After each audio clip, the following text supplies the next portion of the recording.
దయగల హృదయుడవు, నీ స్వాస్థ్యమును ఎన్నడు ఎడబాయవు.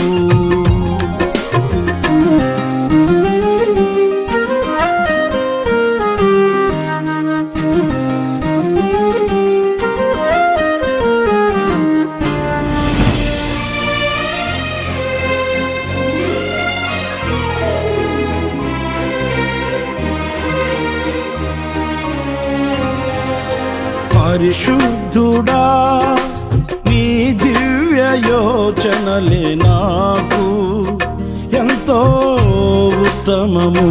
పరిశుద్ధుల సహవాసమే నాకు క్షేమాధారము. పరిశుద్ధుడా, నీ దివ్య యోచనలే నాకు ఎంతో ఉత్తమము.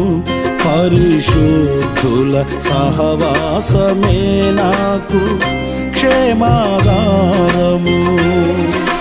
విశ్వాసమందు నిలకడగా, నీ రాకడ వరకు మెలకువగా, విసుగక నిత్యము ప్రార్థింతును నిన్ను నిశ్చలమైన నిరీక్షణతో. విశ్వాసమందు నిలకడగా, నీ రాకడ వరకు మెలకువగా, విసుగక నిత్యము ప్రార్థింతును నిన్ను నిశ్చలమైన నిరీక్షణతో. దయగల హృదయుడవు, నీ స్వాస్థ్యమును ఎన్నడు ఎడబాయవు.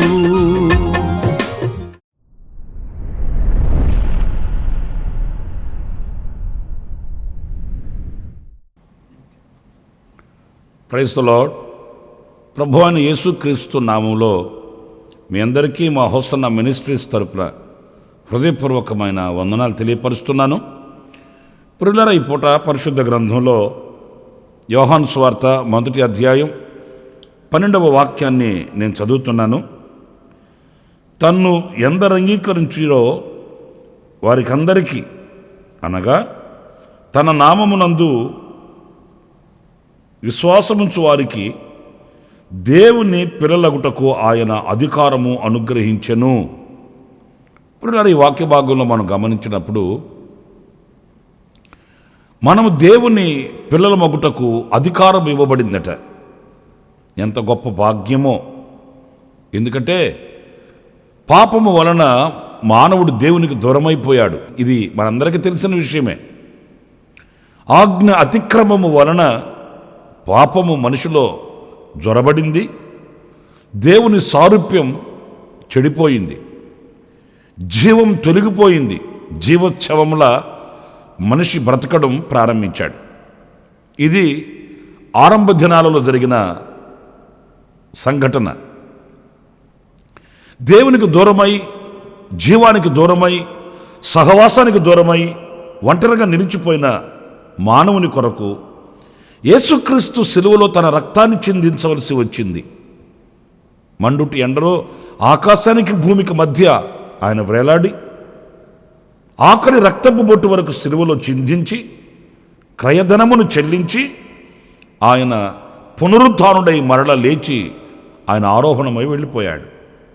ప్రియులారా, అంతటితో చరిత్ర సమాప్తం అవ్వలేదు. కానీ కృపాసత్య సంపూర్ణునిగా, ఆత్మస్వరూపిగా ఆయన మన మధ్యలో సంచరించుచున్నాడు. యుగ సమాప్తి వరకు సదాకాలం నేను మీతో కూడా ఉంటాను అని ప్రభు చెప్పిన ఆ సత్యవాక్యం సజీవమైనది. ఆయన మన మధ్యలో ఉన్నాడు. ఆయన మన మధ్యలో సంచరించుచున్నాడు. ఆయన సన్నిధి మన మధ్యలో ఉన్నది. ఆయన ప్రత్యక్షత మనకున్నది. అయితే ఇవన్నీ విశ్వసించువారు ఎవరు? ఆత్మనేత్రాలతో ఆయనను చూడగలిగిన వాళ్ళు ఎవరు? యేసుక్రీస్తు ఆనాడు శిలువలో కార్చిన రక్తమును విశ్వసించి ఆ రక్తము చేత శుద్ధీకరించబడి వారు ఎవరు? ఈ విశ్వాసము కలిగిన వారికి ఆయన మన కొరకు చనిపోయాడని, ఆయన రక్తం చిందించాడని, ఆయన పునరుద్ధానుడై లేచాడని, ఆయన మరలా మన కొరకు తిరిగి రాబోతున్నాడని, ఆయన సజీవునిగా ఆత్మస్వరూపిగా మన మధ్యలో సంచరించుచున్నాడని ఎందరూ అంగీకరించుదురో వారందరికీ దేవుని పిల్లలగుటకు అధికారం ఇవ్వబడి ఉందట. అంటే విశ్వాసము వలన మనం దేవుని పిల్లలం అవుతామండి. పేరు పెట్టుకున్నంత మాత్రాన కాదు, మనం క్రైస్తవ కుటుంబంలో పుట్టినందుకు కాదు, క్రైస్తవ తల్లిదండ్రులను కలిగి ఉన్నందుకు కాదు, లేక ఆచారపు భక్తిని చేతబట్టుకొని బైబిల్ పట్టుకున్నంత మాత్రాన కాదు. ఎవరు ఆయన పిల్లలు అనంటే ఆయనను విశ్వసించువారు, ఆయన మీద విశ్వాసము గలవారు. ఏమని విశ్వసించాలి? నా కొరకు రక్తం కార్చాడు, నా పాప క్రయధనమును ఆయన చెల్లించాడు, ఆయన సమాధి చేయబడ్డాడు, తిరిగి లేచాడు, నాతో ఉన్నాడు, నాలో ఉన్నాడు. ఆయన నా కొరకై ఆయన ఒక రాజ్యాన్ని స్థాపిస్తున్నాడు, స్థిరపరుస్తున్నాడు. ఆయన రాజ్యాన్ని ఆయన కడుతున్నాడు. ఆయన ఉండు చోటులోనికి నేను వెళ్ళినట్లు ఆయన నన్ను తీసుకుని వెళతాడు. ఇవన్నీ మనము విశ్వసించవలసిన విషయాలండి. ఏదో విశ్వాసము అనంటే పదాలతో, మాటలతో, పెదవులతో మాట్లాడుకునేవి కావు. హృదయానికి సంబంధించింది. హృదయ అంతర్భాగంలో మనకు ఈ విశ్వాసం కావాలి. చూచుచున్న దానిని విశ్వసించాల్సిన అవసరం లేదండి, కనబడని దానిని విశ్వసించాలి. కంటికి కనబడుతున్నప్పుడు విశ్వాసానికి తావెందుకు? కంటికి కనబడుతుంది కదా, కంటికి కనబడని దానిని విశ్వసించగలగాలి. దేవుని రాజ్యం ఈ రోజున కంటికి కనిపించట్లేదు, కానీ విశ్వసించాలి. ఆయన నివసించే పరిశుద్ధమైన ఆ పట్టణం ఈరోజు మన కంటికి కనబడట్లేదు, కానీ ఆత్మనేత్రాలకు కనబడుతుంది. దానిని విశ్వాసం ద్వారా మనం చూడగలుగుతామండి. గనుక ఈ విశ్వాసాన్ని మన హృదయంలో మనం పెంచుకోవాలి. విశ్వాసము అనున్నది నిరీక్షించు వాటి యొక్క నిజస్వరూపము అని హెబ్రీ పత్రికలో పరిశుద్ధుడైన పౌలు రాశాడు. మనం ఈరోజు పేరు పెట్టుకుంటున్నాం, కానీ విశ్వాసిని అని విశ్వాసం మనలో కనిపించట్లేదు కదా. ఈ విశ్వాసాన్ని ఎవరైతే అవలంబిస్తారో, ఎవరైతే ఈ విశ్వాసాన్ని కలిగి ఉంటారో, నిశ్చయముగా వాక్యం చెప్తుంది వారందరూ దేవుని పిల్లలు, దేవుని కుమారులు, దేవుని కుమార్తెలు. ఆయన స్వాస్థ్యం, ఆయన స్వరూపం, ఆయన పోలిక, ఆయన సంపాద్యము అనేది దేవుని వాక్యం ఈ రోజున మనకు ఒక శక్తి కలిగిన అనుభవంగా కనిపిస్తుంది. ప్రియులారా, మరి విశ్వసించి మీరు దేవుని కుమారులుగా నడిపించబడుతున్నారా? విశ్వాసానికి తావివ్వక దేవుని కుమారులు కాలేకపోతున్నారా అనేది మీ ఆత్మ పరీక్ష. నిన్న మొన్న విశ్వాసం ఉండవచ్చు, కానీ ఈ విశ్వాసము అంతము వరకు మనం కలిగి ఉండాలి. ఈ విశ్వాసాన్ని అంతవరకు మనం చేపట్టాలి. విశ్వాసమందు మనం పూర్ణులము కావాలి. గనుక శ్రేష్టమైనది, అమూల్యమైనది ఏంటంటే ఫెయిత్, విశ్వాసం. విశ్వాసము లేకుండా ఎవడు కూడా ప్రభుని చూడలేడు, ప్రభుకి ఇష్టడై బ్రతకలేడు. విశ్వాసము ద్వారానే మనం ఆయనకి ఇష్టలమై బ్రతకగలుగుతాము, ఆయన కుమారులుగా ఉండగలుగుతామనే విషయాన్ని మర్చిపోకూడదు. రెండవ విషయాన్ని కూడా నేను మీకు జ్ఞాపకం చేస్తాను. 17వ అధ్యాయం 21వ వాక్యాన్ని నేను చదువుతున్నానండి. వారును మన యందు ఏకమై ఉండవలెనని వారి కొరకు మాత్రమే నేను ప్రార్థించుటలేదు, వారి వాక్యము వలన నా యందు విశ్వాసముంచు వారందరూ ఏకమై ఉండవలెనని. ఇక్కడ విశ్వాసము ఐక్యతను కలిగిస్తుందంటండి. తండ్రితో కుమారుడు, కుమారునితో మనము. ఈ సహవాసం, ఈ ఐక్యత ఎలా కలుగుతుంది? మనం ఎవరితోనైనా స్నేహం చేయాలంటే హంగులు, రంగులు, కులము, గోత్రము ఇవి చూస్తాం. వారితో మనం ఏకమై ఉంటాం, వారితో మనం సహవాసం చేస్తామండి. కానీ దేవునితో మనకు ఎలా ఈ సహవాస సంబంధం ఏర్పరచబడుతుంది అని అంటే మన హంగు, మన రంగు, కులము, గోత్రము, ధనము, బలము, జనము ఇవి కాదు. మనం ఆయనతో, ఆయన తండ్రితో ఏకమై ఒక సహవాసాన్ని కలిగి ఉండాలంటే నిశ్చయముగా విశ్వాసము మూలాన అనేది ఈ వాక్యం చెప్తున్న సత్యం. నా ప్రియమైన దేవుని బిడ్డలారా, తండ్రితో మనం ఏకమై ఉండడం అంటే అది దేవుని నిత్య సంకల్పం. తండ్రిలో కుమారుడు ఎలా ఏకమై ఉన్నాడు అని అంటే ఆయన చెప్పనిది ఏది కుమారుడు చేయలేదండి. మనం ఇదే యోహాను సువార్తలో మనం చదువుతాము. నా అంతటా నేను రాలేదు అంటాడు యేసుక్రీస్తు. నన్ను ఆయన పంపాడు, నేను వచ్చాను. నా అంతటి నేనేమి మాట్లాడలేదు అంటాడు, నా అంతటి నేనేమి చేయలేదు అంటాడు. ఎందుకంటే వారిద్దరి మధ్య ఉన్న ఆ అనుబంధం అలాంటిది. తండ్రికి కుమారునికి మధ్య ఉన్న ఆ సహవాస సంబంధం అంత ఘనమైనదండి, అంత ఘనమైనది. తండ్రిలో కుమారుడు, కుమారుడిలో తండ్రి, వారిద్దరిలో ఎలాంటి అనుభవం అంటే, ఒకసారి ఫిలిప్ అడిగాడు యేసుప్రభుని, ప్రభువా మరి తండ్రి తండ్రి తండ్రి అంటున్నారు మీరు చాలాసార్లు, ఆ తండ్రిని ఒకసారి చూయించవా అన్నాడు అమాయకంగా. ప్రభు కూడా అనుకుని ఉంటాడు, అమ్మ బాబోయ్ పెద్ద ప్రశ్న వేశాడు, ఇప్పుడు తండ్రిని కనుక చూపిస్తే తల్లిని కూడా చూపించవా అంటాడు. అమాయకంగా ఉన్నాడు పాపం. ఇంతకాలం నాతో తిరిగి నాతో ఉండి ఇంకా కూడా గ్రహించలేదేంటి అని ప్రభు అన్నాడు, ఫిలిప్పు నాలో నా తండ్రి నీకు కనిపించట్లేదా? నన్ను చూసిన వాడు నా తండ్రిని చూసినట్లే. అంటే వారిద్దరి యొక్క ఐక్యత, వారిద్దరి యొక్క అనుబంధం అలాంటిది. కుమారునిలో తండ్రి ఒదిగిపోయాడు.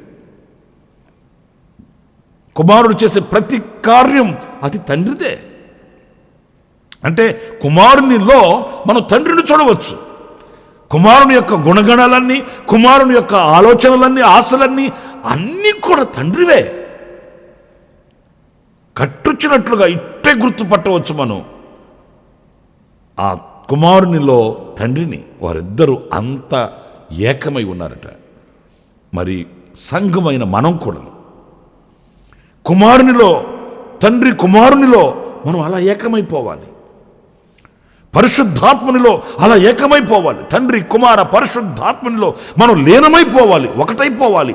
తండ్రే కుమారుడు, కుమారుడే పరిశుద్ధాత్ముడు, కుమారుడే తండ్రి అన్నట్లుగా వారు ఎలా ఏకమైపోయి ఉన్నారో. ఇప్పుడు చూడండి, ఒక రోజు అనంటే ఉదయము, మధ్యాహ్నము, సాయంకాలము, ఎలాగైతే మూడు విభాగాలుగా ఉండి ఒకటిగా కనబడుతుందో అలాగనే తండ్రి, కుమార, పరిశుద్ధాత్మనిలో మనం ఏకమైపోవడం, లీనమైపోవడం. పరిశుద్ధాత్మని వలన మనం ఆ రూపంలోనికి మార్చబడడం, ఇవన్నీ విశ్వాసము వలన కలిగే అనుభవాలండి. ఇది దేవునితో అంటే దైవత్వంతో అనుబంధం అండి.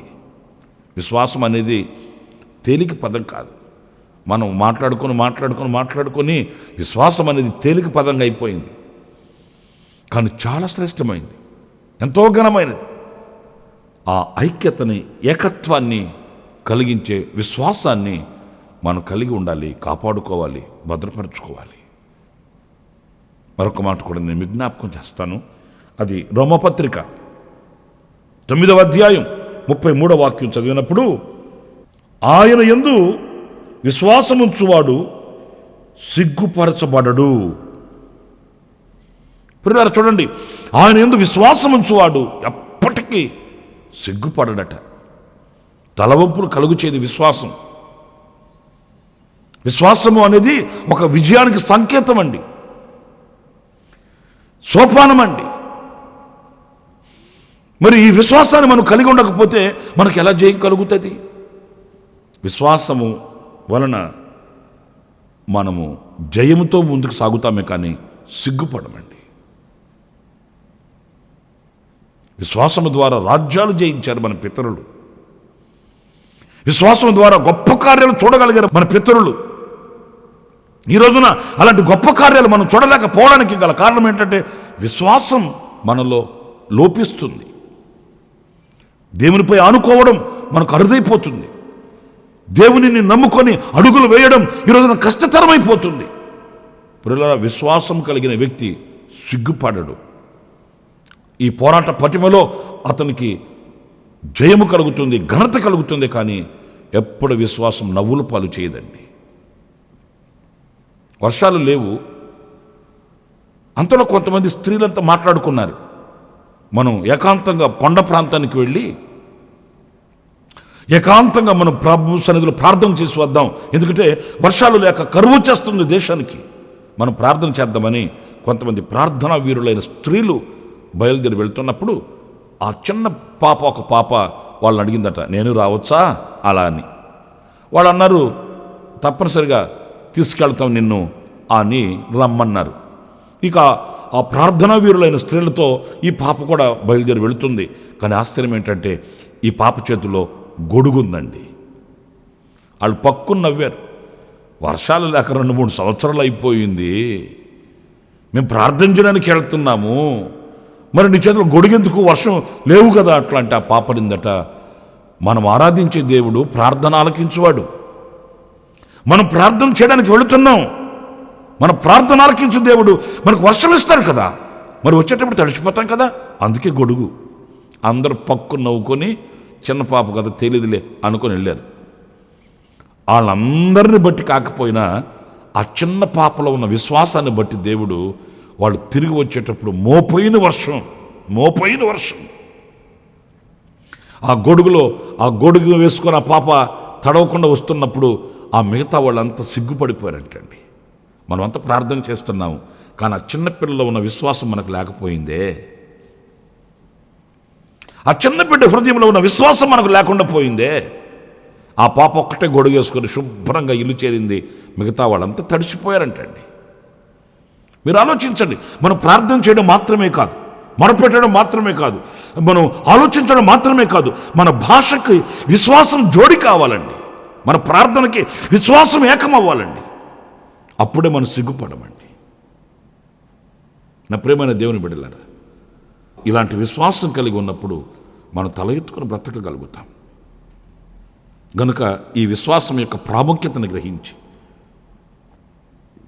ఈ విశ్వాసం యొక్క ఆశీర్వాదాన్ని గమనించి, కడవరకు విశ్వాసపు యాత్రలో విశ్వాసమందు పూర్ణులము కావాలి, విశ్వాసాన్ని కాపాడుకోవాలి. అలాంటి కృప దేవుడు మనందరికీ అనుగ్రహించునుగాక.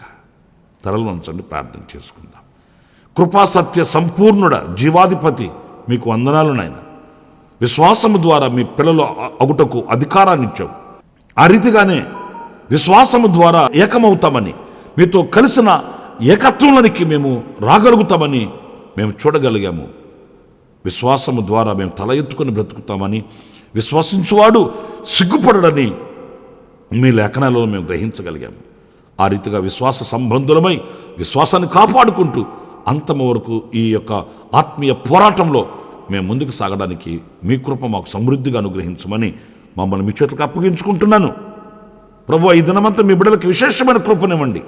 ఏ కార్యం ప్రారంభించినా సఫలం చేయండి. వెళుతున్న మార్గాలలో మీ కాపుదలు ఇవ్వండి. నమ్మలేని వాహనాల మధ్య నమ్మదగిన తండ్రిగా మీరు భద్రతను ప్రసాదించండి. జన్మదిన శుభవేడుకలు జరుపుకుంటున్న వారికి, వివాహ దినాలు జరుపుకుంటున్న వారికి, కుటుంబాలలో సంతోషంగా ఆనందంగా ప్రభువా నడిపించబడుతున్న వారికి మీ సన్నిధి తోడుగా ఉంచండి. ఆ రీతిగానే ఎవరైనా దుఃఖసాగరంలో నిలిచి ఉంటే, కన్నీళ్లలో ఉంటే, సమస్యల్లో ఉంటే పరిష్కారాన్ని కలుగు చేయండి. మీ అభయహస్తం వారి పట్ల చాపమని వేడుకొనుచున్నాను స్వామి. నీకు స్తోత్రాలు. మా రాష్ట్రాన్ని, మా దేశాన్ని, నాయకులను, కాపరులను మీ చేతులు సమర్పించుకుంటున్నాము. రాజకీయ నాయకులను, సంఘ కాపరులను ప్రభు మీ పాద పద్మానికి అప్పగిస్తున్నాను. మీ కంచె వేసి కాపాడండి. మా దేశాన్ని, మా రాష్ట్రాన్ని మీరు పోషించండి. మా దేశానికి, మా రాష్ట్రానికి కావలసిన భద్రతను మీరు ప్రసాదించండి. నాయనా, మీ దృష్టి మా దేశం మీద, మా రాష్ట్రం మీద ఉంచండి. ప్రజలు సుభిక్షతో బ్రతకడానికి సహాయం చేయండి. ఏ అల్లరులు కానివ్వండి, ఏ సాతాను యొక్క తంత్రాలు కానివ్వండి క్రియ చేయకూడనట్లుగా సమాధానమును మీరు ప్రకటించి నడిపించమని, ప్రాముఖ్యంగా ఈ మాటలు వింటున్న ఒక్కొక్కరిని కూడా దీవించి ఆశీర్వదించమని యేసు నామములో ప్రార్థించి వేడుకొనుచున్నాను తండ్రి. Amen, amen. ప్రభు మిమ్మల్ని దీవించి ఆశీర్వదించునుగాక. విశేషమైన కృప ఈ దినమంతా నా ప్రభు మీకు ప్రసాదించునుగాక. ఆమెన్. ప్రతిదినము ఈ అనుదిన కృపాను సందేశముల కొరకు, ఇంకా మరిన్ని ఆత్మ సంబంధమైన సందేశాల కొరకు ఈ మా యూట్యూబ్ ఛానల్ ను సబ్స్క్రైబ్ చేసుకోండి. Pastor Ramesh hosanna ministries.